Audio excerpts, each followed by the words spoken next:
গুরুদেব যখন ব্যাকুল হতেন গান রচনা হতো। গুরুদেব যখনই ব্যাকুল হতো তখন কিন্তু গান রচনা করতেন। ভাবে যখন বিভোর হয় তখন নতুন নতুন পথ চলে আসে এবং প্রার্থনার ভেতরে কাব্য চলে আসে, প্রার্থনার ভেতরে গান চলে আসে। তারো হে করুণাময় নিজ সুত বৈকুণ্ঠ, এই যে বৈকুণ্ঠের জন্য প্রার্থনা করছে। নিজ সুত মানে আমার পূর্বজন্মের মানে ছেলে, এই জন্মে বৈকুণ্ঠ কিন্তু ছেলে মানে না, এই বৈকুণ্ঠই কিন্তু একত্ব লাভ করেছিল।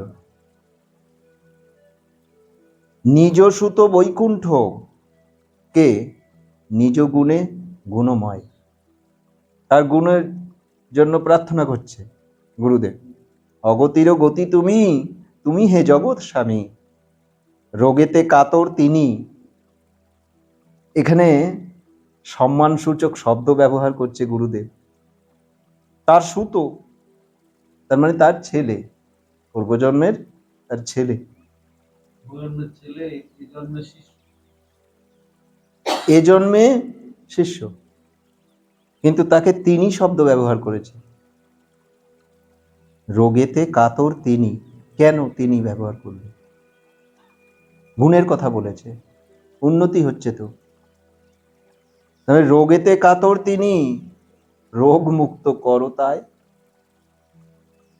দীর্ঘজীবী করো তারে, রাখো রাখো এ সংসারে,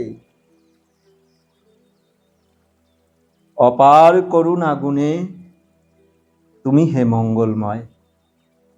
এই যে বৈকুণ্ঠর জন্য প্রার্থনা করছে, এবং বৈকুণ্ঠ কিন্তু ইহজন্মের তার ছেলে না, মানে গুরুদেবের ছেলে ইহজন্মের ছেলে না, পূর্বজন্মের।